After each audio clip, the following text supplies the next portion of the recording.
10장 30에서 37절 이 말씀에 기록된 선한 사마리아인의 비유는 예수님의 비유풀이 가운데 가장 많은 관심과 흥미를 자아내는 비유 중에 하나예요. 그 누군가가 선한 일을 하고 착한 일을 한다면은 저 사람은 참 선한 사마리아인이야 이런 말을 하잖아요. 이건 예수 믿지 않는 불신자들도 알고 있는 내용이라니까요. 이 비유는 희생을 마다하지 않고 자기 몸을 희생을 하며 아낌없이 베푸는 선한 사마리아인, 즉 친절을 뜻하는 관용어가 될 정도로 널리 알려졌어요. 선한 사마리아인 하면은 아주 친절을 희생을 무릅쓰고 친절을 이웃에게 베푸는 사람 이렇게 다 알고 있다 이 말이에요. 맞지? 이거 모르는 사람 어디가 있어? 믿지 않는 사람도 안다니까. 이거는 누군가를 선한 사마리아인으로 일컫는 거는 크나큰 그 사람에 대한 칭찬에 해당이 돼요. 아, 저 사람은 선한 사마리아인이야. 그러면 그 칭찬이거든.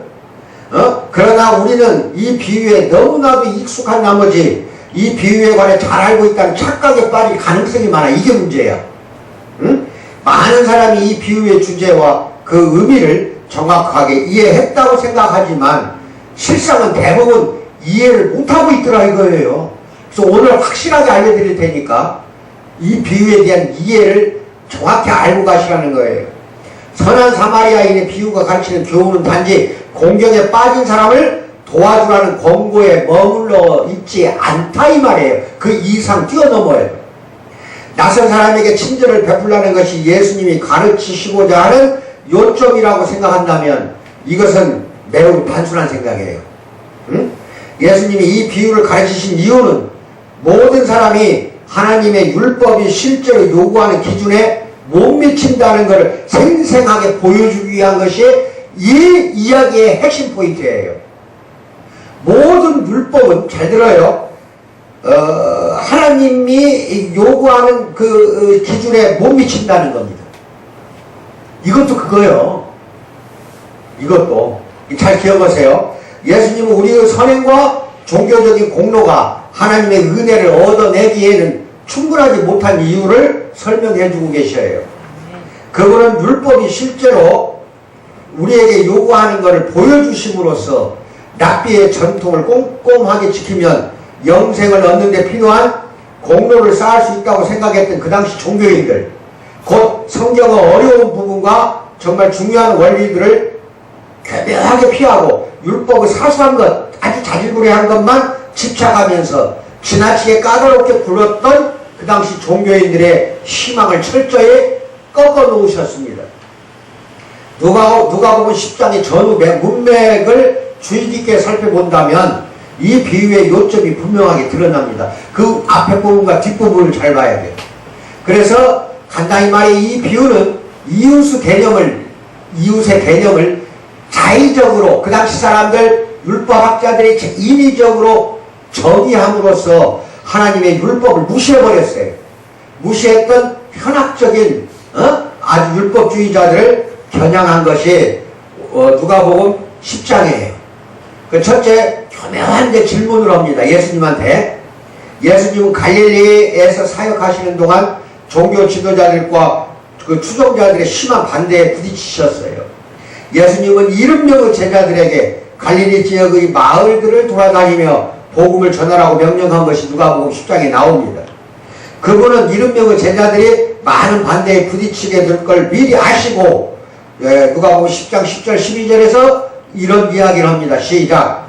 어느 동네에 들어가든지 너희를 영접하지 아니하거든 그 거리로 나와서 말하되 너희 동네에서 우리 발에 묻은 먼지도 너희에게 떨어버리노라. 그러나 하나님의 나라가 가까이 온 줄 알라 하라. 내가 너희에게 말하노니 그날에 소돔이 그 동네보다 견디기 쉬우리라. 무서운 말씀이에요.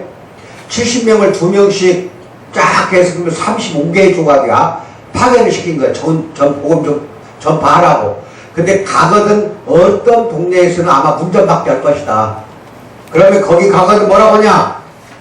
거리로 나와서 크게 큰 소리로 말하되 너희 동네는 우리 발에 묻은 먼지도 너희에게 떨어버린다. 먼지 털고 가버리겠다 이거예요. 그 대신에 너희들은 하나님 나라가 가까운 줄 명심하라.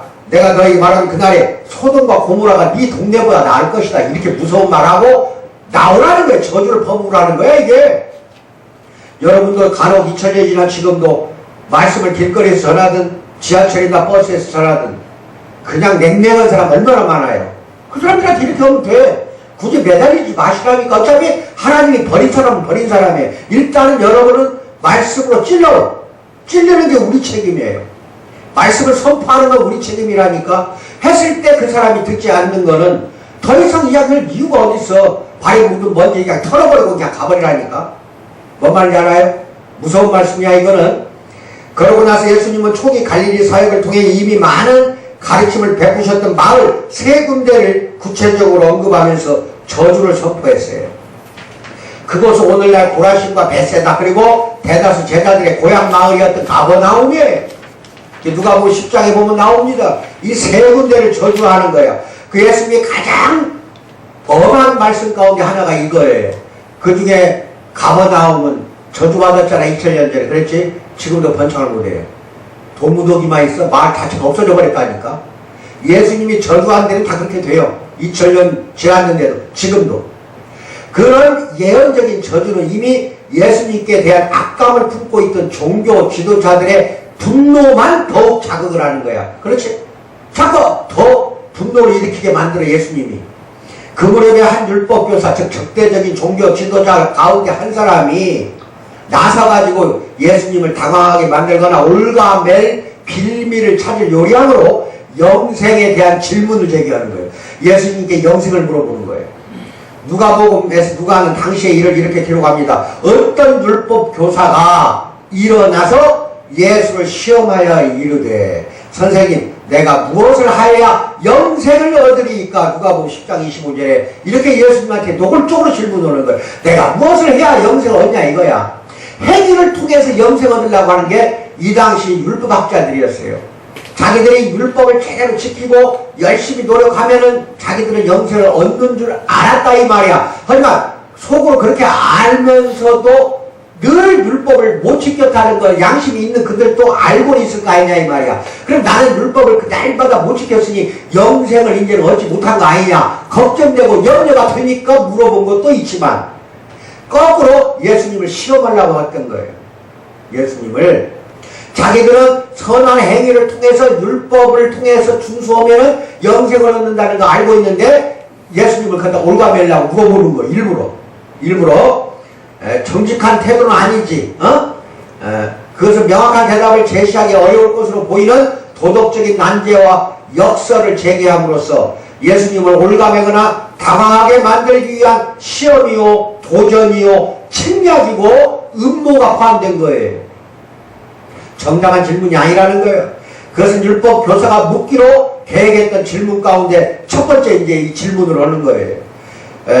그의 목적은 분명해요. 그는 예수님을 당황하게 만들어 군중에게 자신이 어려운 신학적 원리를 쉽게 자기가 잘 다루는 율법학자라는 인상을 심어주기 원해서 이걸 물어본 거예요.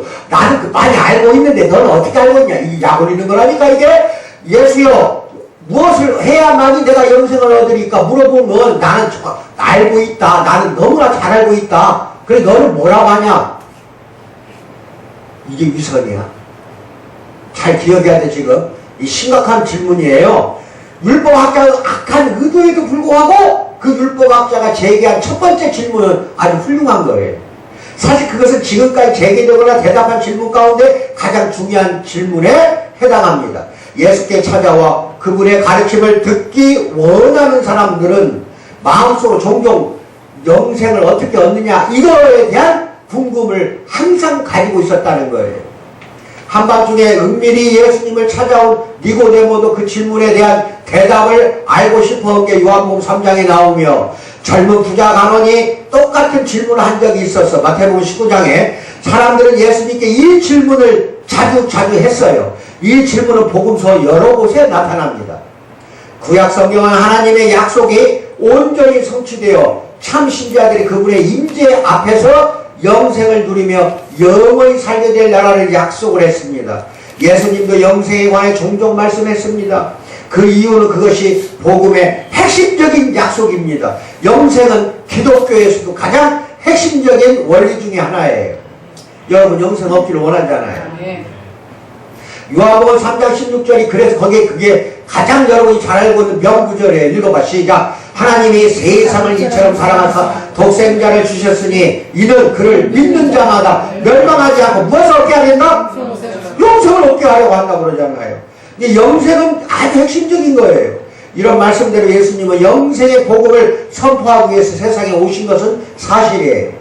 예수님은 사람에게 뭐라고 말합니까? 요한복음 11장 25절 시작. 예수께서 이르시되 나는 부활이요 생명이니 나를 믿는 자는 죽어도 살겠고 무릇 살아서 나를 믿는 자는 영원히 죽지 아니하리니 이것을 네가 믿느냐?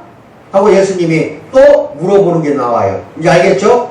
예수 믿는 것 자체가 영생인 거예요. 그래서 그 다음에 보면 요한복음 5장 24절에 또 이런 말합니다. 시작. 내가 주는 물을 마시는 자는 영원히 목마르지 아니하리니 내가 주는 물은 그 속에서 영생하도록 솟아나는 샘물이더라. 4장 14절이고 그 다음에 5장 24절 시작. 내 말을 듣고 또 나 보내신 이를 믿는 자는 영생을 얻었고 심판에 이르지 아니하나니 사망에서 생명으로 옮겨졌느니라. 이런 말씀이 나옵니다. 대다수 유대인들은 랍비들을 통해서 어떻게 이야기를 들었냐. 잘 들어. 랍비들을 통해서 유대인들은 다 교육을 받아요. 랍비는 그 당시 율법 선생이에요. 선생. 그 회당에 가서 랍비한테 이제 배우는 거야. 뭐라고 배웠어? 그들의 혈통과 할례를 받고 의식과 그 유대인의 전통 덕분에 너희들은 영원한 나라에 들어갈 자격을 갖게 되었다고 배웠어요. 이걸 배운 거예요. 이것만 지키면 우리는 죽어서도 영생을 얻는다고 배웠다 이 말이에요. 그러나 여전히 이걸 믿는 사람이 있겠냐는 거예요. 속으로는 죄책감이 있는 거야. 왜? 율법을 못 지켰으니까. 율법을 잘 지킨 사람이 있어 평생을? 단 하나라도 어길 때가 있잖아. 단 하나만 어겨도 나머지 다 어긴 거야. 그런 걸 잘 알아야 그게 율법이 무서운 거예요. 이게 자기들은 율법을 지켜야만이 혈통과 할례와 의식과 전통 다 이 율법에 관한 거예요. 이걸 지키면 자기들은 그 덕분에 영원한 나라에 들어갈 자격을 얻었다고 믿었다 이 말이야. 그러나 여전히 죄책감과 불확실한 자기들의 운명으로 인해 고민하는 사람들도 많았다 이 말이에요. 왜? 율법을 못 지켰거든. 그래서 다른 사람들은 종종 예수님께 영생에 관해서 자꾸 물어보곤 했어요. 그들의 마음이 그들 자신을 단죄했기 때문에 겉으로는 윤리적이거나 종교적으로 자격을 갖춘 것처럼 보였지만 실제로는 율법을 피상적으로 지켜 겉모습을 피상이라고 하잖아. 율법을 피상적으로 진실로 지키는 게 아니라는 거예요. 피상적으로 지키며 그럴듯한 모양새만 유지하고 있음을 알고는 다 두려워하고 있다 이겁니다. 그들은 양심을 통해 자신들이 영원한 나라에 들어갈 자격이 없다는 것도 알고 있어. 그러니까 이걸 물어보는 거예요. 어떻게 해야, 내가 무엇을 해야 영생을 얻느냐, 어떻게 얻느냐, 이걸 물어보는 게 다 속으로는 지키지 못했다는 거예요. 영생 얻기 틀렸다고 알기 때문에 물어보는 거예요. 예수님은 율법교사의 질문에 질문으로 또 이제 대답을 해. 많이 해. 질문하면 예수님이 또박또박 대답하는 게 아니라 다시 질문을 해버려요. 뭐라고 질문합니까? 예수께서 이르시되 율법에 무엇이라고 기록되었으며 네가 어떻게 잊고 있느냐? 누가복음 10장 26절. 바로 그 자리에서 질문을 합니다. 무엇을 해야 내가 영생을 얻습니까? 하니까 너 어떻게 잊고 있느냐? 율법이 무엇이라고 기록하냐? 되려 물어보는 거예요. 예수님은 캐리아트 쉐마라는 것만 기억해요. 쉐마, 곧 매일 큰 소리를 읽어야 하는 신명기 6장 4, 5절을 염두에 두고 말씀한 겁니다. 자, 거기 뭐라고 나옵니까? 이게 쉐마야. 이스라엘 사람은 지금도 그래. 지금도 아침, 저녁으로 이걸 복창해야만이 잠을 자요. 아침에 일어나서 이것만 해, 이것만. 시작. 이스라엘아, 들으라. 이스라엘아, 들으라. 이게 쉐마야. 쉐마의 뜻이야. 시작. 우리 하나님 여호와는 오직 유일한 여호와이시니 너는 마음을 다하고 뜻을 다하고 힘을 다하여 내 하나님 여호와를 사랑하라. 이렇게 되어 있다는 것을 말하자면 알고 있는 사람들의 전부가 다. 율법교사는 바로 이 구절을 인용해 대답을 해버렸어요. 그리고 마지막에는 레위기 19장 18절 후반부 내용까지 덧붙였어. 이건 많이 아는 사람이야. 신명기와 레위기가 따로따로 떨어진 거. 신명기에 나오는 하나님 사랑이고 레위기에 나오는 것이 이웃사랑이거든. 그런데 이 율법학자는 신명기 나온 것만 이야기하는 게 아니라 내게 나온 걸 거기다 덧붙였다 이 말이에요. 그럼 굉장히 알고 있다고 자랑하는 거거든 이게. 무엇을 얘기에 있는 내용인가? 덧붙여서 뭐라고 말해? 누가복음 10장 27절에 신명기의 내기를 합친 거야. 시작. 대답하여 이르되 내 마음을 다하며 목숨을 다하며 힘을 다하며 뜻을 다하여 주 너의 하나님을 사랑하고 또한 내 이웃을, 이게 내 얘기야. 또 내 이웃을 내 자신과 같이 사랑하라 하였나이다. 이걸 붙여봐서 대답한 게 누가복음 10장 27절. 잘 대답한 거예요. 잘 대답했어. 이게 여기에 걸려든 거예요. 예수님한테. 여기에 걸려들었어. 과연 네 이웃을 네 자신같이 사랑했냐 이거예요. 이렇게 대답을 해버린 바람에 걸려 들어가는 거예요. 잘 봐. 그러나 율법은 도덕적인 명령을 완벽하게 요약한 대답입니다. 그의 대답은 예수님이 다른 곳에서 마태복음 22장 36절에서 다른 율법교사가 선생님 율법 중에서 어느 계명이 크니까 하고 물었을 때 대답하신 예수님 대답과 정확히 똑같이 일치하는 거예요. 예수님 그때 신명기 6장 5절 너는 마음을 다하고 뜻을 다하고 힘을 다하여 내 하나님 여호와를 사랑하라. 이것이 가장 큰 첫 번째 계명이고 레위기 19장 18절 내 이웃을 사랑하기를 내 자신과 같이 하라. 이에 버금가는 두 번째 계명이라고 예수님은 대답한 게 분명히 나와요. 그러고 나서 뭐라고 합니까? 마태복음 20장 40절에서 이 두 계명이 온 율법과 선지자의 강령이니라. 이것보다 더 중요한 게 없다. 구약에 나온 온 율법과 선지자의 이건 두 가지를 합쳐서 율법과 선지 합치면서 구약 성경을 말하는 거예요. 구약 성경 전체의 강령이고 핵심이라고 이야기한 겁니다. 구약 성경 전체에.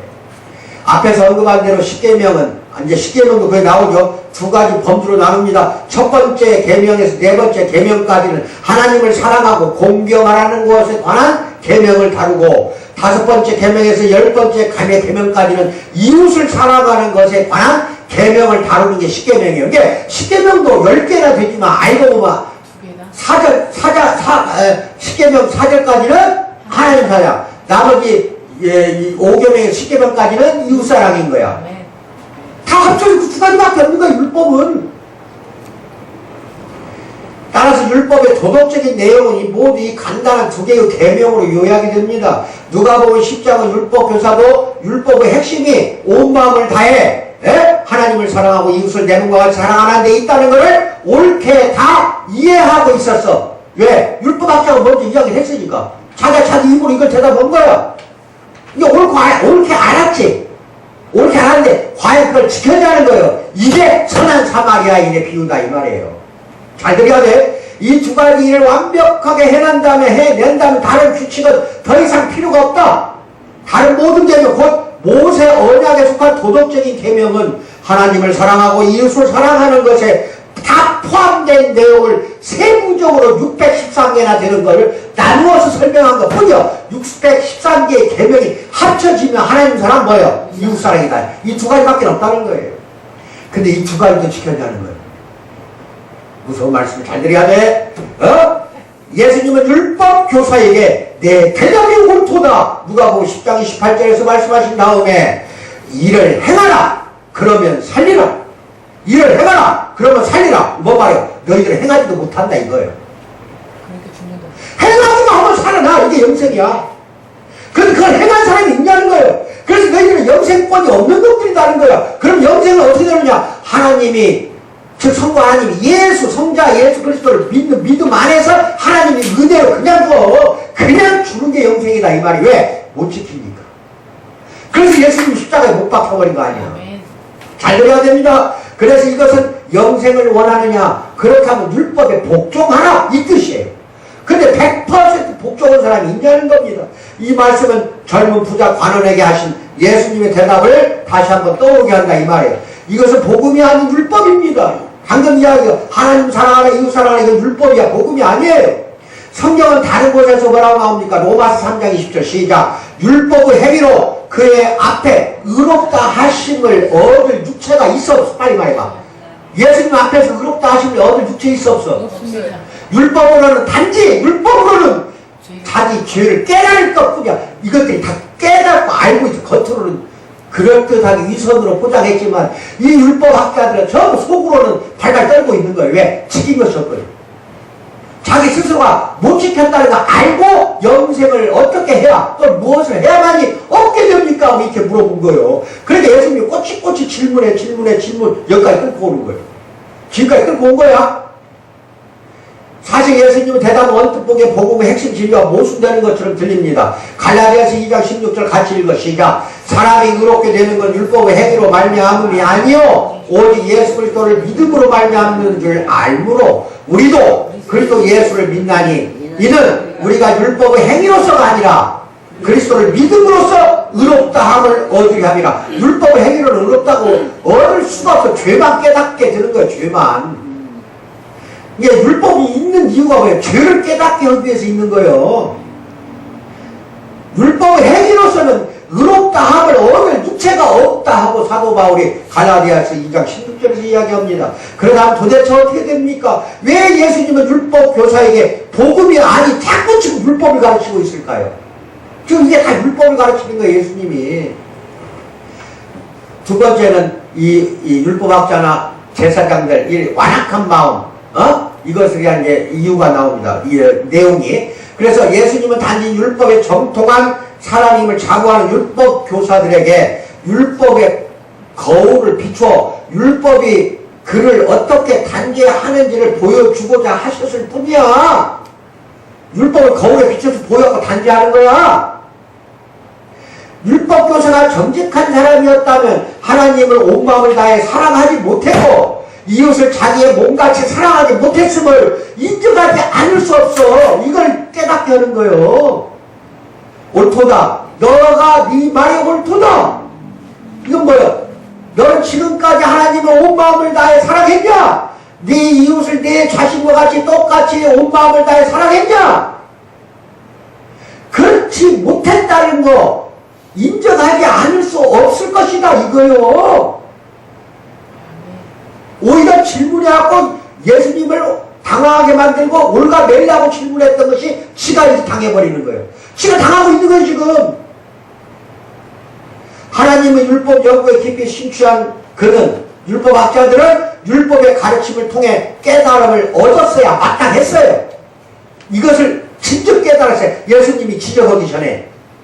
그는 깊은 죄책감을 느끼고 겸손히 회개하는 마음으로 이렇게 물었어야 옳았어요. 하나님께 무엇을 하면 이렇게 물어봐야 돼. 시작. 지난날의 쓰라린 경험을 통해 제 자신이 율법의 가장 기본적인 계명조차 온전히 지킬 수 없음을 알게 됐습니다. 예수여, 어떻게 해야 내가 구원을 얻을 수 있습니까? 이렇게 물어봤어야지.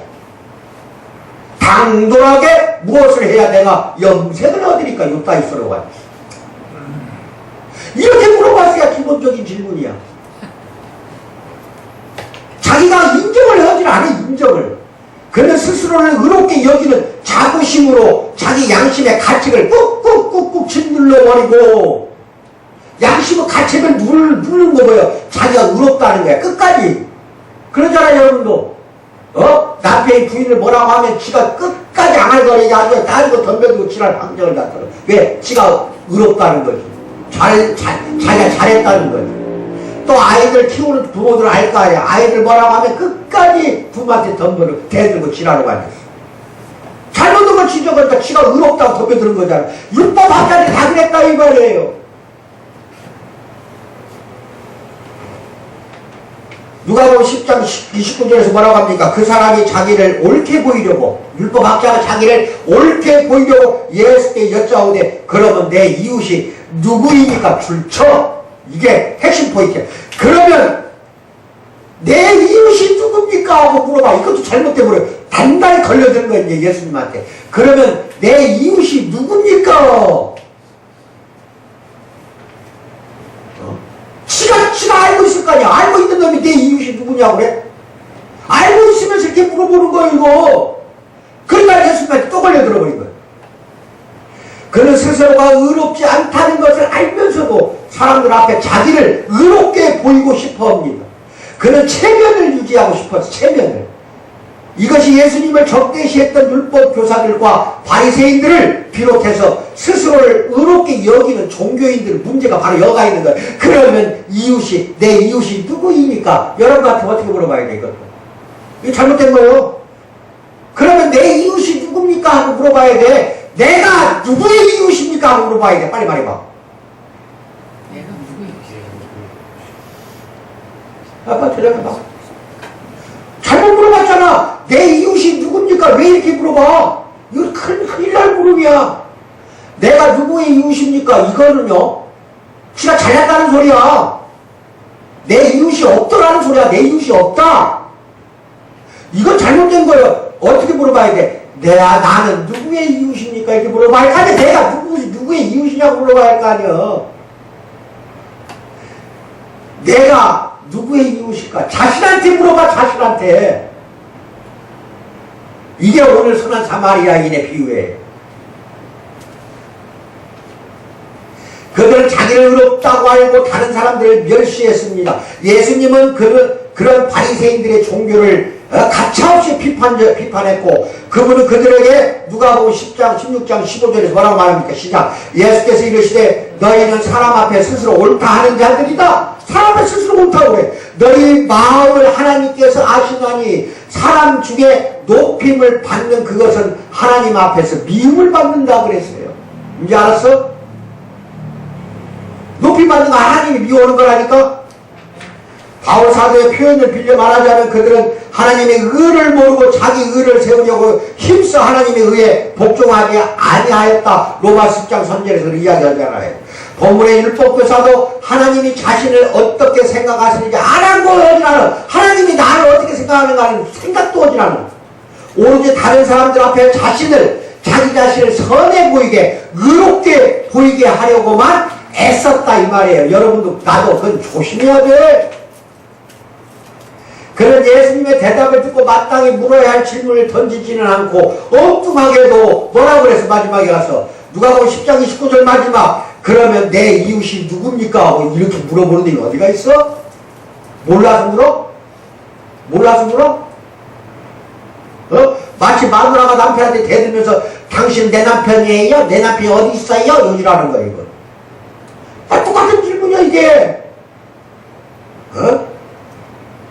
그러나 하나님을 마음과 영혼과 뜻과 힘을 다해 사랑하는 문제를 건너뛰어버리고 이웃의 개념을 어떻게 정의해야 하는지를 물었어요. 건너뛰어버리죠.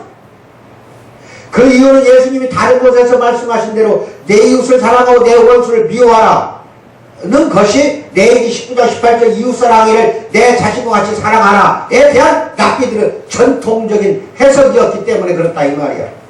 그런 해석은 율법의 계명을 무력화시킬 수밖에 없는, 왜냐하면 원수를 미워해도 된다면 사랑하고 싶지 않은 사람은 누구든지 원수로 간주해버리면 돼버리잖아. 그럼 이웃은 없는 거거든. 그런 해석을 따른다면 실제로 사랑하고 싶지 않는 그 사람에 대해서 법적 도덕적 의무감을 느낄 필요가 없잖아. 율법교사의 의도는 분명했어요. 그는 누가 이웃이고 누가 이웃이 아니라는 전통적인 견해를 확실하게 옹호할 수만 있다면 자신의 옳음을 입증할 수 있을 것이라고 생각했다니까. 이게 무슨 말이냐? A, B가 있어. 나 따로 있고 내가 율법학자야. A라는 사람, B라는 사람이 있어. A는 내 이웃이고 B는 내 이웃이 아니다 이거예요. 그래서 누가 내 이웃입니까? 이따 이거 물어보는 거예요. 이제 알겠어? 그러면 누가 내 이웃이냐? 이 사람은 내 이웃이고 이 사람은 아니고 저 사람은 이웃이고 저 사람은 아니고. 왜? 원수를 미워하겠습니까? 이쯤 되면 예수님은 너는 하나님 나라에 들어갈 수 없겠구나 라고 그를 단호히 물리치고 군중들 앞에서 그냥 창피를 주어도 되지만 그를 스스로 의롭게 여기는 자부심을 느끼며 살아가도록 그냥 방치할 수도 있었어요. 그러나 예수님은 스스로 의롭게 여기는 강팍한 그런 사람들을 불쌍히 여기시고 선한 사마리아인의 비유를 말씀을 시작합니다. 이제 알았어? 예수님은 곧이어 비유로 가르치신 원리를 친히 실천하심으로써 모범을 보여주십니다. 그분은 너희 원수를 사랑하며 너희를 박해하는 자를 위하여 기도하라. 마태복음 5장 44절 산상수훈에서 여러분 다 배웠습니다. 계명을 가르치고 또한 몸소 예수님은 이걸 실천했습니다. 율법교사는 자신의 마음을 깨우쳐주는 예수님의 가르치심을 거부하고 자신을 높이려는 의도를 내비쳤지만 주님은 오래 참으며 온유하고 친절한 태도로 그를 대해주십니다. 그는 엄한 책망을 들어야 마땅했지만 예수님은 그렇게 하지 않으시고 오직 한 가지 비유를 말씀합니다. 예수님이 그의 가르치신 비유는 그분의 가장 예리하고 강력한 비유 가운데 하나입니다. 그것은 영적으로 민감한 마음의 소유자로 진리를 구하는 사람이라면 누구나 듣고 교만한 태도를 버릴 수밖에 없게 만든 비유야. 교만한 마음을 다 망가뜨리게 만든다니까, 이 비유가. 이 비유는 자신의 선행을 독려하는 의미를 함축하고 있는 건 사실이지만 단순히 불행한 처지에 있는 사람들을 돕는 방법이나 어린이들에게 서로 장난감을 공유하고 새로 전학 온 친구들을 친절하게 대하는 법을 가르치지 않는다. 이것은 스스로를 의롭게 여기는 불신자에게 본성의 부패함과 은혜의 필요성을 절실히 의식하게 만든 복음전도적인 취지를 지니는 비유가 오늘 비유예요. 이 비유에는 멸망을 당할 운명이지만 종교적인 진리에 관심이 많은 한 영혼을 향한 예수님의 간혹한 호소가 담겨져 있습니다. 예수님은 율법 교사가 깨달음을 얻어 스스로가 얼마나 부패한 죄인들을 알기를 원하셨어요. 그래서 세 번째 강력한 교훈이 담긴 자애로운 대답을 이제 선한 사마리아 비유의 말씀을 이제 읽어나가면 알아요. 자, 같이 합독합니다. 이것이 그거예요. 선한 사마리아인의 비유. 여기서 세 사람이 나와. 세 사람 잘 들어. 첫째, 시작. 예수께서 대답하여 이르시되, 잘 읽어요. 어떤 사람이 예루살렘에서 여리고로 내려가다가 강도를 만나매 강도들이 그 옷을 벗기고 때려 거의 죽은 것을 내다 버리고, 옷을 다 벗겼던 얘기야. 벌거 죽이 몸이 된 거야. 강도한테 얻어맞아고 죽어가는 거야. 길가에서 옷까지 다 뺏겨버렸어, 강도들한테. 마침 한 제사장이, 잘 들어, 제사장이 그 길로 내려가다가 그 쓰러진 그를 보고 피하여 지나가고, 뒤에 지나가고 뭐라고 했지? 피하여 지나가고, 그 다음에 또 이와 같이 한 레위인들도 제사장 계급들이야, 다. 레위인도 그곳에 이르러 그를 보고 피하여 지나가되, 어떤 사마리아 사람은, 이 무서운 이야기야. 여행하는 중 거기 이르러 그 강도당한 사람을 보고 불쌍히 여겨 가까이 가서 기름과 포도주를 그 상처에 붓고 싸매고 자기 짐승이라고 해서 아마 이게 나귀 같아. 짐승에 태워 주막으로 데리고 가서 돌보아 주니라. 그 이튿날 그가 주막 주인에게 데나리온, 그때 당시 돈이야. 하나가야 둘이야. 데나리온 둘이면 이틀치 임금이야. 이틀 임금. 하루 임금이 1데나리온이니까 1데나리온. 이게 2데나리온을 내어주며 이르되, 이 사람을 돌보아 주라. 비용이 더 들면 내가 여행 중이니까 돌아올 때 들려서 갚아주리라 하고 환자를 돌봐주라고 데나리온 2개를 주고 갔다, 이 말이야. 몇 사람 나와? 첫째 제사장, 두 번째 레위인, 세 번째 사마리아인. 이것을 이야기하는 거예요. 자유롭게 예수님이 율법교사에게 대답하셨다는 사실 자체가 은혜의 행위야. 이거는 이렇게 이야기해준 것이 은혜지. 뭐야, 은혜지. 그는 예수님을 당황스럽게 만들려는 악의를 품고 덤벼들었으나 종교 지도자들은 예수님을 여러 번 그런 식으로 시험했지만 번번이 다 실패하고 자기들이 올가매를 당해버렸다니까. 다들 또 나가는 거예요. 또 예수님의 어려운 질문을 척척 받아 넘기실 때마다 그들의 분노는 더욱 커져가서 깨달음을 얻고 거기에서 변화를 받아야 되는데, 마찬가지잖아요, 여러분. 내가 산상수훈 갖고 13개월 설교할 때 다들 찔렸지. 그럼 화가 나고 짜증도 났겠지. 그렇게 분노를 일으키는 거는 아직도 뭐라? 분노를 일으켰다니까? 이 이야기를 듣고. 그러나 그들은 아무리 애써도 예수님을 함정에 빠뜨릴 수가 없더라, 이 말이야. 여러 번 빠뜨렸어. 여러 번 그랬다니까. 근데 여러 번 지그들이 빠졌어. 예수님한테 당한 거야, 전부 다. 여기서 또 당해버렸잖아. 예수님이 이번에는 더욱 자유롭고 은혜로운 태도를 취하시는데 율법교사는 고의로 예수님을 자극해서 날카로운 대답을 유도함으로써 논쟁의 불길을 더욱더 거세게 일으킬 속셈이었지만, 잠언서 25장 말씀, 부드러운 혀는 뼈를 꺾느니라. 뼈를 꺾어버려. 혀가 부드러워 뼈도 꺾어.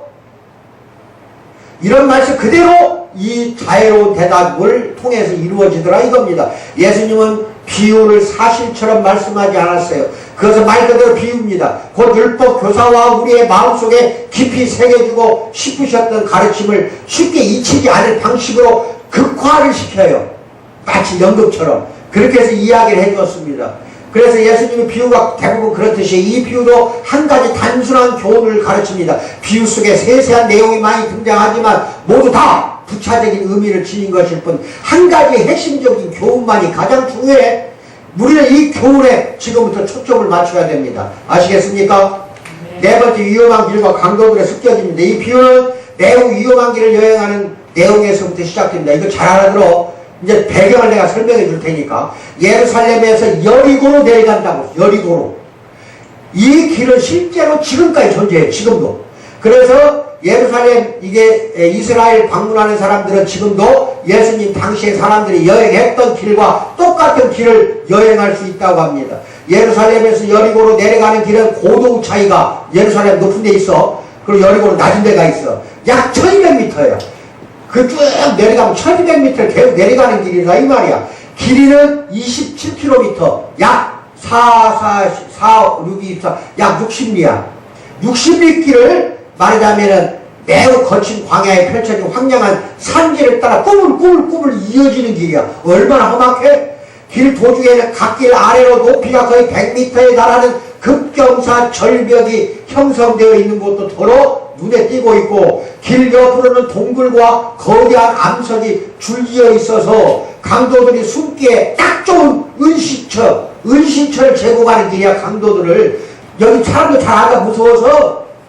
이 길은 지금도 여전히 오늘날도 위험해요. 오늘날도요.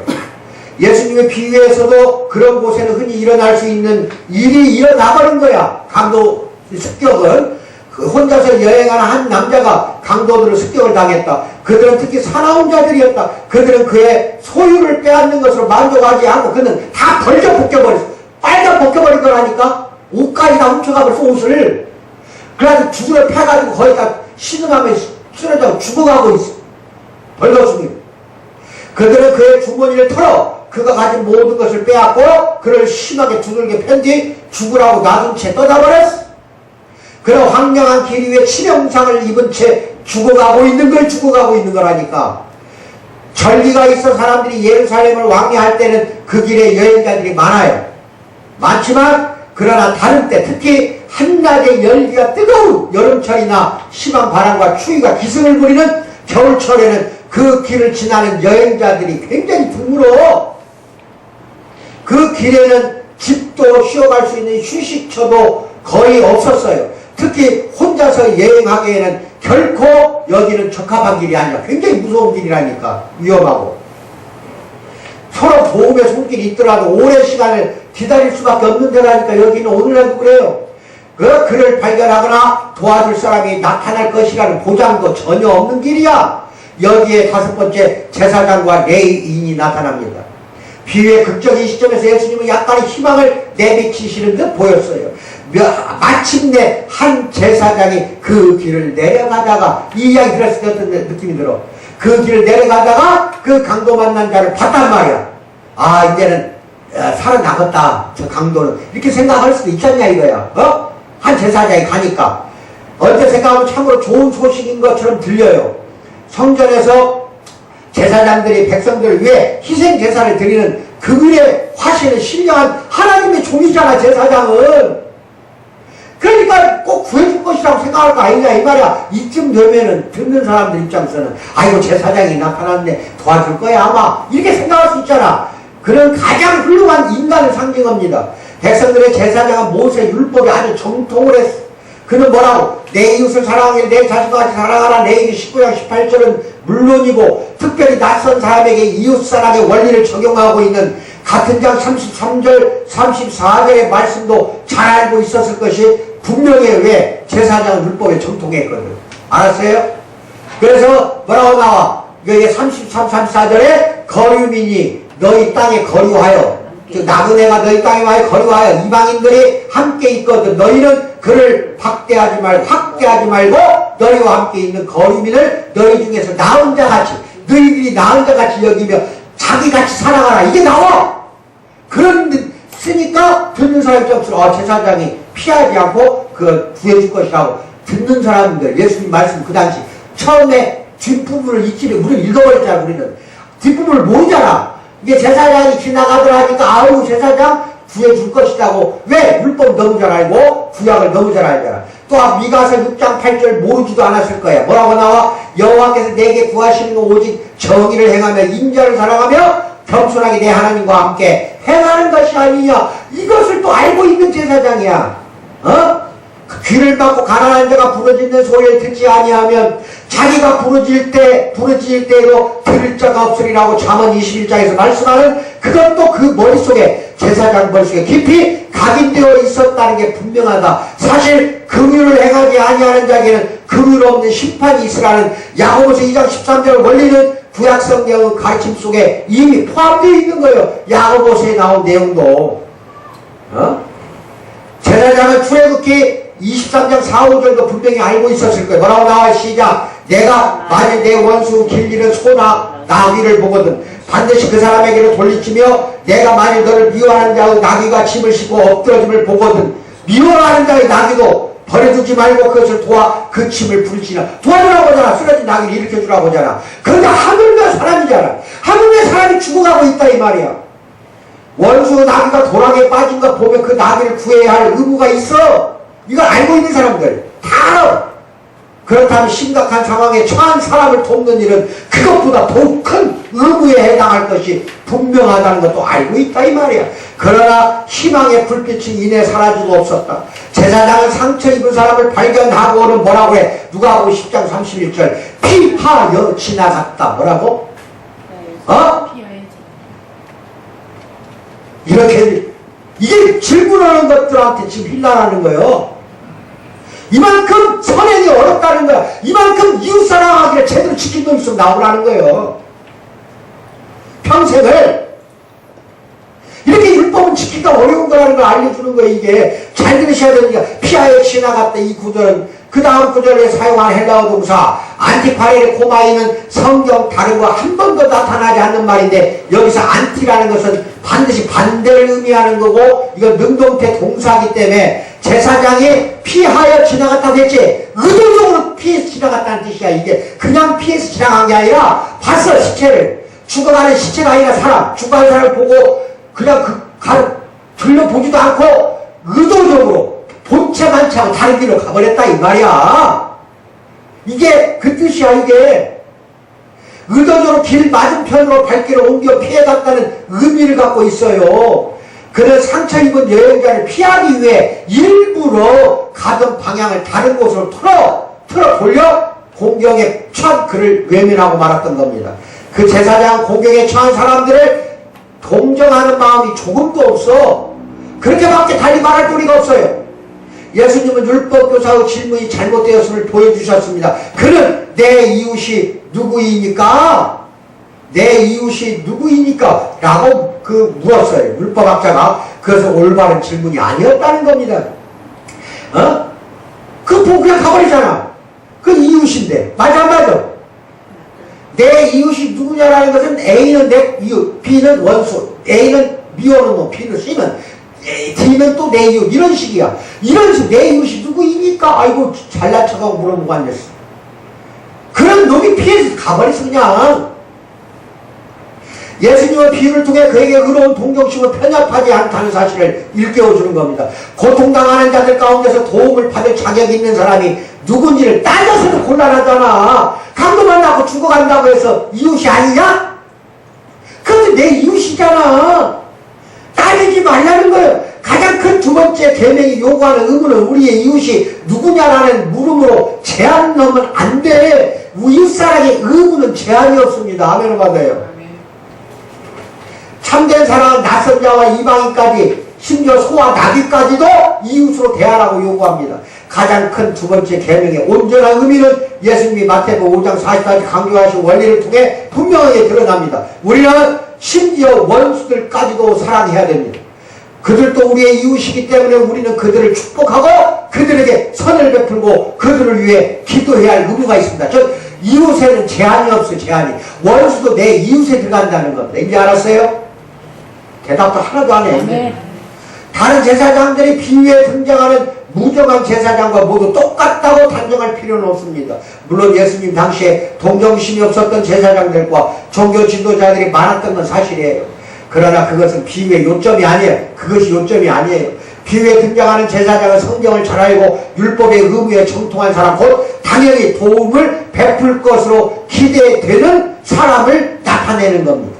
그러나 그는 그렇게 하진 않았습니다. 다음에 등장한 사람은 레위인입니다. 물론 제사장은 모두 레위 지파에 속합니다. 좀 더 구체적으로 말하면 제사장으로 일하는 사람 모두 레위의 후손 가운데 하나인 아론의 자손이었어요.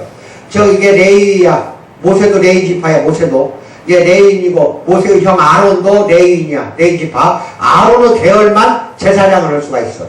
모세도 레위인이면 그건 아니야. 이게 레위 지파라고 하면 그 안에 제사장 지파가 따로 있고 그냥 레위인인 제사장은 아닌데 레위 지파가 따로 있는 거예요. 뭔 말인지 알아? 이게 레위 지파가 더 크고 아론 지파가 그 안에 속해 있는 거예요. 레위 속에. 아셨어? 구체적으로 말하면 내 제사장으로 일하는 사람 모두 아론 자손이고 따라서 레위인이라면 말은 아론의 자손은 아니지만 아론 자손 아니야. 레위인의 후손의 한 사람을 가리킵니다. 그들은 성전에서 일반적인 업무에 종사한 사람들이야. 제사장을 보좌하고 성전을 경비하는 일, 또 성전 건물을 유지하는 일을 비롯해 마쿠에서 이루어지는 각종 업무가 레위인들의 몫이었어요. 그들은 종교적인 일에 헌신한 사람들이었기 때문에 제사장과 마찬가지로 성경을 잘 알고 있는 것이 보통이야. 그럼에도 불구하고 비유의 레위인은 부상당한 사람이 쓰러져 있는 장소에 이르자 제사장과 똑같은 태도를 취합니다. 그는 무기력한 희생자가 쓰러져 있는 걸 보자마자 길 맞은편으로 방향을 바꿔버려요. 다른 사람을 불쌍히 여기는 동정심이 없기는 레위인도 마찬가지예요. 맞아 안 맞아? 그냥 지나갔으니까. 예수님은 누가복음 10장 21절에서 뭐라고 말합니까? 천지의 주제이신 아버지여, 이것을 지혜롭고 슬기 있는 자들에게는 숨기시고 어린아이들에게 나타내심을 감사하나이다 올소이다. 이렇게 된 것이 아버지의 뜻입니다라고 기도했어요. 뭔 말인지 알아요? 지혜롭고 슬기로운 자들에게 숨겼다는 거예요. 아버지의 뜻을. 어린아이들, 단순한 어린아이들한테 그것을 알게 해줬다 이거야. 여기서 지혜롭고 슬기로운 자들 범주에 속하는 놈들이야. 이게 아까이아의 제사장과 레위인들이야. 뭔 말인지 알아? 거기에는 다 숨겨버리는 거예요. 뜻을. 가장 훌륭한 교육을 받고 가장 존경받는 종교 지도자들이었어. 두 사람은. 그러나 그들은 하나님을 진정으로 알지를 못했어. 이제 알았어? 근데 어린아이들은 다 알아. 어린아이들은 하나님을. 두 사람 모두 하나님 나라에 적합하지 않습니다. 그들은 불순종의 아들들로서 하나님의 진노의 대상입니다. 에베소서 2장 2절 읽어요. 아시겠어요? 사랑했다면 하나님, 그들이 진정으로 사랑했다면 그분의 계명을 다 지켰을 거 아니에요. 그러나 놔두고 가진 않는다 이 말이에요. 그들은 이웃을 사랑하지 않았어요. 이제 알았어? 사랑하지 않았으니까 레위인하고 제사장 그냥 돌아가 버린 거예요. 고개 들고 그냥 피해버린 거예요. 왜냐하면 긴급한 상황에 직면해 사랑을 실천할 수 있는 기회가 주어졌어요. 어린 그것도 쓰러져 있는 불쌍한 사람을 봤으니까 사랑을 실천할 수 있는 기회가 하나님이 주었잖아 지금.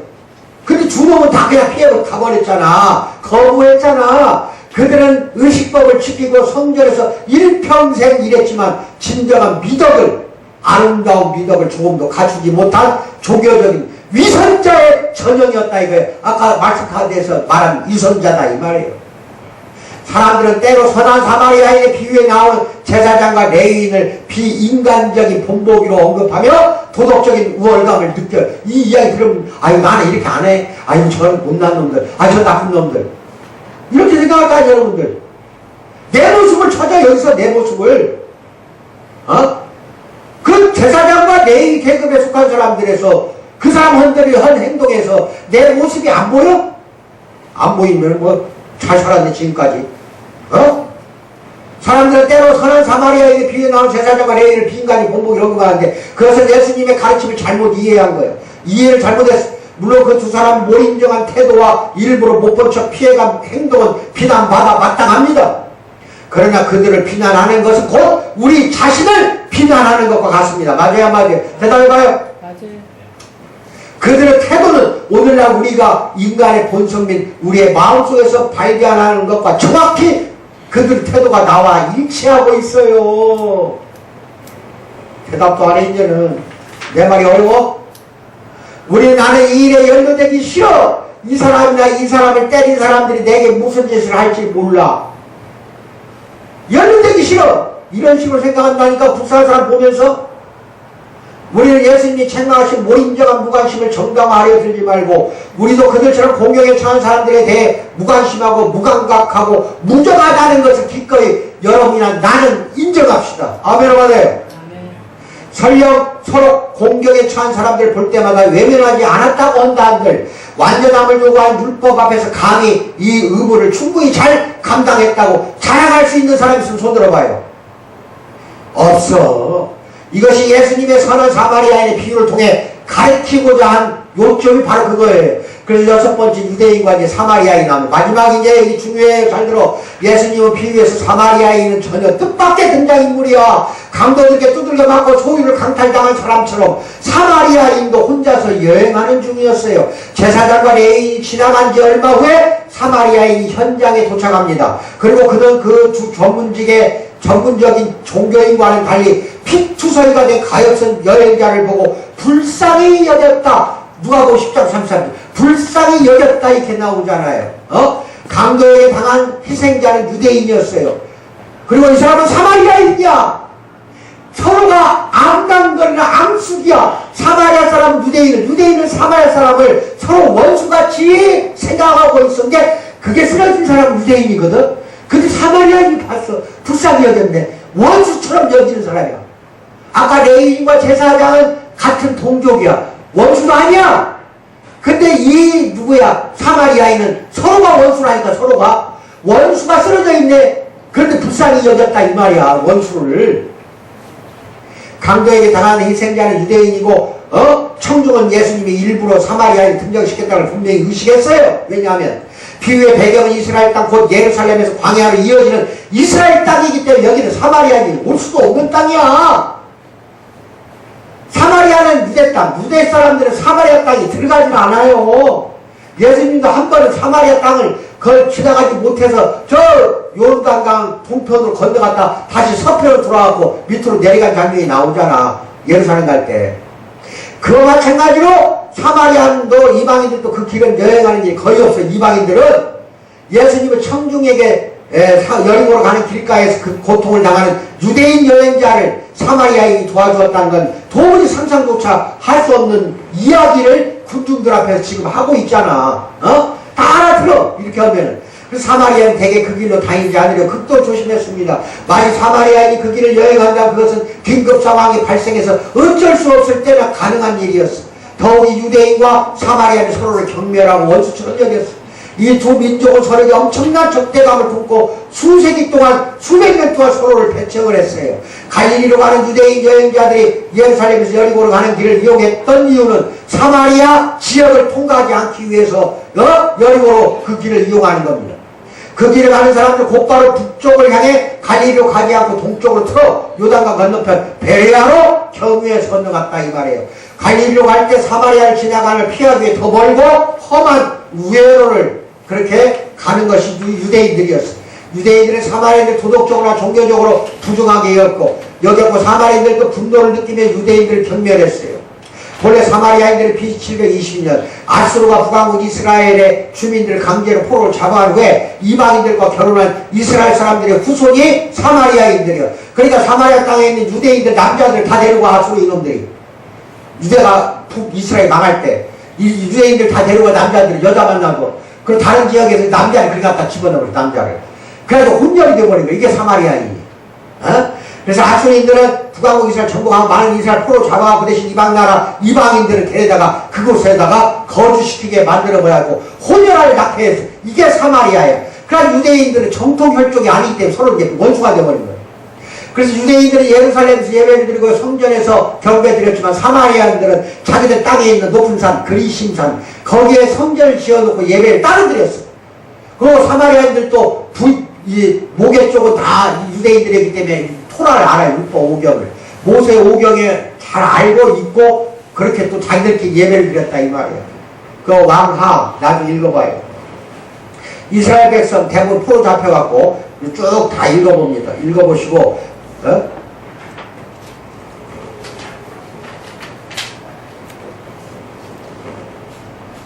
그래야 어떤 유대인들은 예수님과 공적인 논쟁에서 패배한 뒤 크게 분노하며 그분의 신뢰들을 깎아내리기 위해 자신들이 할 수 있는 가장 심한 모욕의 말을 쏟아내는데 그들은 뭐라고 하냐. 예수한테 유대인들이 대답하여 이르되 우리가 너를 사마리아 사람이라 또는 귀신이 들렸다고 하는 말이 옳지 아니하냐. 오히려 예수님한테 사마리아 사람이라고 모욕적인 말을 하고 쏘아붙이잖아. 이건 서로 원수간에 원수들끼리나 대변인 욕설에 해당하는 거예요. 예수님 심지어 이렇게 했다 이 말이야.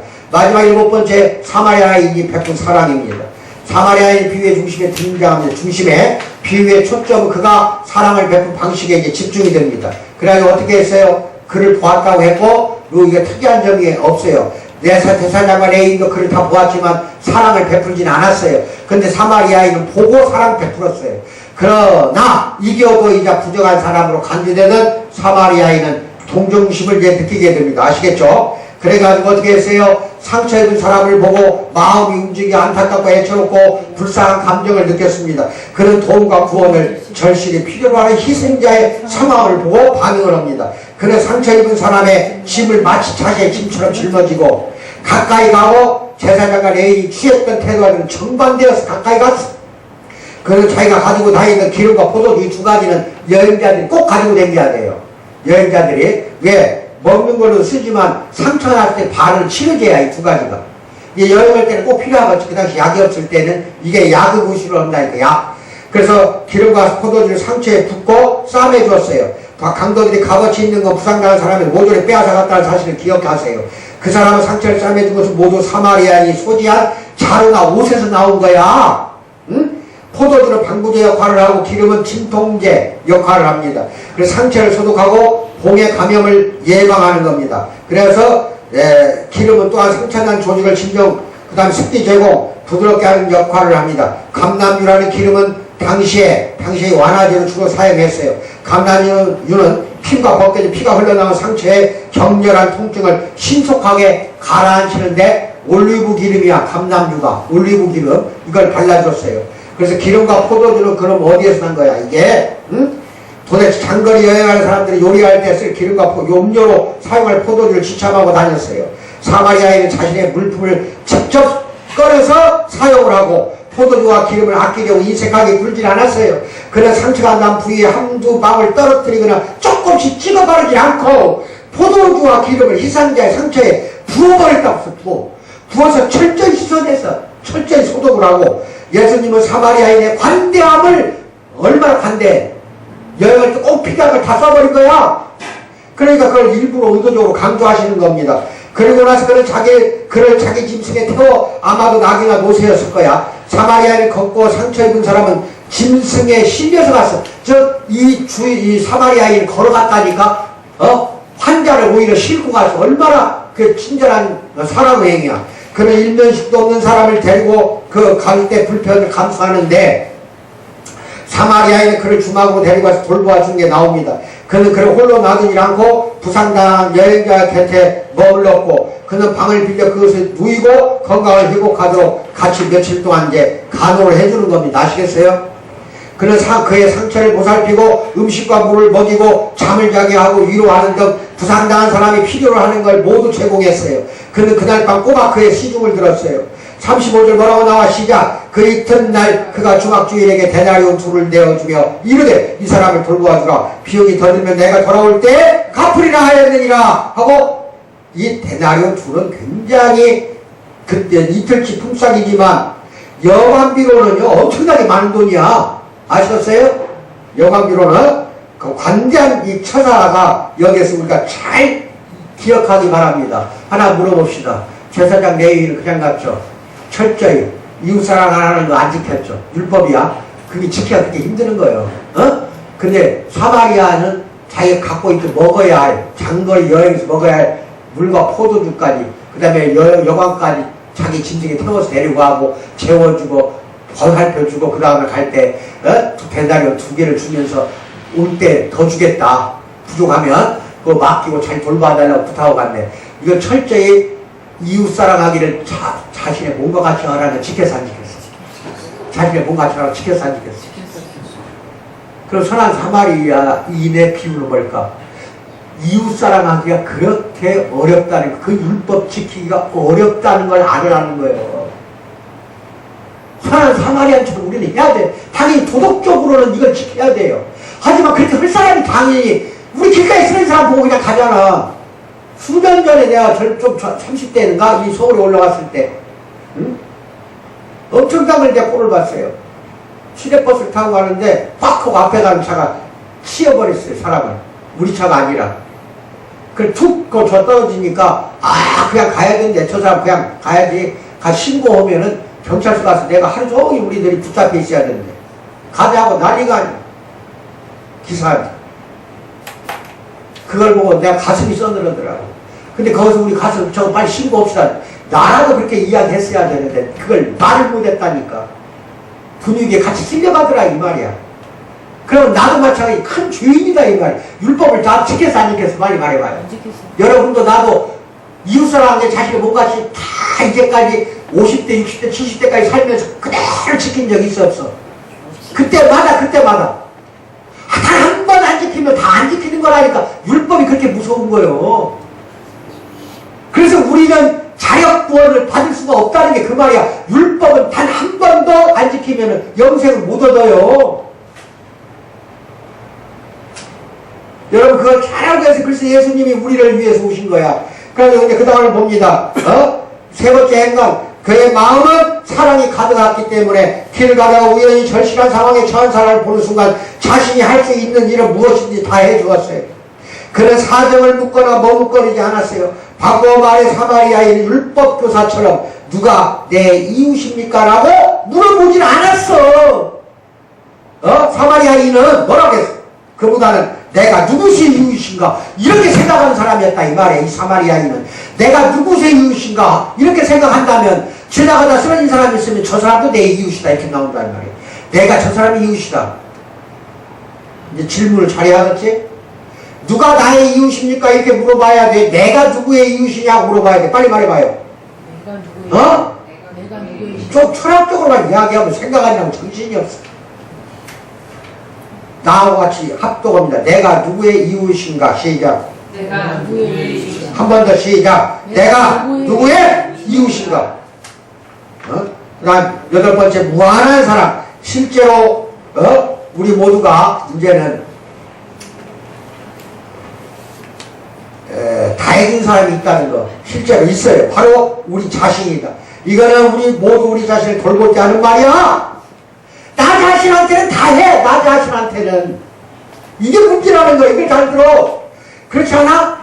그거 다 작동합니다. 내가 필요로 하는 건 무엇이든 다 해다오. 가장 훌륭한 의사를 불러다오. 내가 필요로 할 때까지 나를 보살펴다오. 내 필요를 다 채워다오. 나를 위해 좋은 건 무엇인지 아끼지 말아다오. 나 자신을 위해서는 다 지켜서 안 지켰어 지금까지. 나 자신을 위해서는 다 지켜서 안 지켜서 말해보라니까. 그런데 그만큼 자기 자신을 사랑하면서 왜 누가 내 이웃인가를 못하냐 이 말이야. 왜 선한 사마리아인처럼 다른 이웃을 우리는 사랑하지 못할고. 그래서 율법 지키기가 어렵다는 게 선한 사마리아인의 비유의 요점이야. 예수님이 그걸 지키라는 게 아니야. 너를 그렇게 사마리아인처럼 지킬 수 있냐는 거야. 못 지킨다. 그래서 내가 왔다는 거예요. 이제 알겠어요? 거기 이제 봐요. 뭐라고 나와요? 마지막으로 예수님이 뭐라고 합니까? 누가 내가 무엇을 하여 영생을 얻으리까? 하니까 율법이 어떻게 말하느냐 하니까 뭐라고 그랬어? 27절에 내 이웃을 내 자식같이 사랑하라 하였나이다. 내 대답이 옳도다. 이를 행하라. 그러면 살리라. 이게 무슨 말이에요? 그렇게 하라. 그러면 네가 영생을 얻으리라 이거예요. 근데 이거 뭔 말이니까 진짜 이거 하면 영생 얻는다는 뜻이 아니요. 뭔 말이니까? 할 수 없다. 할 수 없다는 거예요. 너희들은 할 수도 없는 놈들이다 하고 그냥 가라고 해버린 거야. 그렇게 해야만 너희들 영생 얻는다 이거야. 그렇게 해야 산다고 하니까 듣는 사람은 아유 나는 그렇게 도저히 못하는데 그럼 난 영생을 못 얻는다? 이렇게 생각이 있는 놈 같으면 속으로 죄책감을 느꼈을 거 아니냐 이 말이야. 가책, 양심의 가책. 율법이 그 기준이 불가능할 줄 없다는 거. 얼마나 높은 기준이라는 거. 그것을 깨닫게 하는 거다. 그래서 마지막으로 뭐라고 물어봅니까? 내 생각에는 이 세 사람 중에 누가 강도 만난 자가 이웃이 되겠느냐? 하고 물어보니까 자비를 베푼 자라고 했고, 마지막 37절 가서 너도 이와 같이 하라. 이게 뭔 말이에요? 하면 되지. 물론 해야 해. 물론 해야 해. 근데 이 속 깊은 뜻은 뭐냐? 그렇게 해서 영생을 너희들 과연 얻을 수 있겠느냐? 기준이 높다는 거예요. 과연 그렇게 실천할 수 있겠냐는 거예요. 이 율법의 말씀을 실행하지 아니하는 자는 뭐라고 나옵니까? 신명기 저주를 받을 것이가 저주를 받을 것이 할 것이요 모든 백성은 아멘 할지니라. 아멘 해요 여러분도. 누구든지 온 율법을 지키다가 그 하나를 범하면 모두 범한 자가 된다. 야고보서 2장 10절에 나오잖아. 하나만 범해서 다 범하는 거라 이 말이에요. 가르쳐도 이와 같이 하라는 예수님의 마지막 대답을 듣는 순간 곧바로 용서와 은혜를 구했어야 오나요? 율법이 계명에 복종하는 사람에게만 생명을 약속한다면 율법 아래에서는 그 어떤 희망도 가질 수 없습니다. 생명에 이르게 할 그 계명이 내게 대해서 오히려 도리어 사망에 이르게 하는 것이 되었도다. 아이고, 로마서 1장 7장 10절 사도 바울도 한탄을 하잖아. 한탄을 생명에 이르게 할 그 계명이 내게 대해서는 도리어 사망으로 끌고 가더라 이 말이야. 그것이 왜? 지킬 수가 없습니다. 이걸 잘 알고 계시고, 하나님은 자신의 독생자를 내주어 저주받게 받을 것이 없는 죄인을 위해 죽게 하셨습니다. 로마서 5장 8절 같이 합독합니다. 시작. 우리가 아직 연약할 때 기약대로 그리스도께서 경건하지 않은 자를 위하여 크게 죽으셨도다. 의인을 위하여 죽는 자가 쉽지 않고 선인을 위하여 용감히 죽는 자가 혹 있거니와 우리가 아직 죄인 되었을 때 그리스도께서 우리를 위하여 죽으심으로 하나님께서 우리에 대한 자기의 사랑을 확증하셨느니라. 진실로 우리가 원수 되었을 때 그의 아들의 죽으심으로 말미암아 하나님과 화목하게 되었은즉 이제는 화목하게 되었다 이 말이에요. 이제 알겠어요? 예수님으로 인하여 우리가 지키지 못한 모든 것을 예수님이 다 지키도록 해버린 거예요. 자기 죽음을 통해서 그래서 값없이 구원받고 값없이 뭐 우리가 돈 내고 우리가 영생 얻었냐? 천국 갔냐? 그거 아니잖아. 값없이 다 얻은 겁니다. 그래서 히브리서 7장 25절 맨 마지막에 나옵니다. 시작. 그러므로 자기를 힘입어 하나님께 나아가는 자를 온전히 구원하실 수 있으니 이는 그가 항상 살아계셔서 우리를 또는 그들을 위하여 강구하시고 계신다는 것. 지금도 살아계셔서 예수님이 우리를 위해 강구하고 있다는 걸 믿기 바랍니다. 율법교사가 제 자신을 보고 가서 그 모습이 어땠는지 곧 잊어버리자 하지 않고 하나님의 율법을 깊이 생각하며 죄를 인정했더라면 예수님의 멍에와 침이 얼마나 짊어지기 쉽다는 걸 깨닫고 즉시 구원자를 발견했을 것입니다. 그러나 본문에는 나오는 그 제사장 레위인 율법학자들이 회개를 입증할 만한 단서가 아무것도 없어. 응? 우리는 이 비유를 읽고 절대로 그렇게 반응해서는 안 됩니다. 회개하십시다. 아시겠어요? 예? 거저주신 은혜입니다. 기도하겠습니다. 사랑의 하나님 아버지 참으로 감사합니다.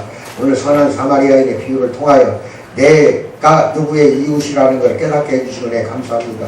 이후에는 이웃 사랑하기를 참으로 어느 누구보다도 행하는데 능력을 주시고 힘을 주사 실천하는 그런 모든 번속들 되도록 이끌어 주실 줄 믿고 감사드리며 예수 맡들어 기도하옵나이다. 아멘.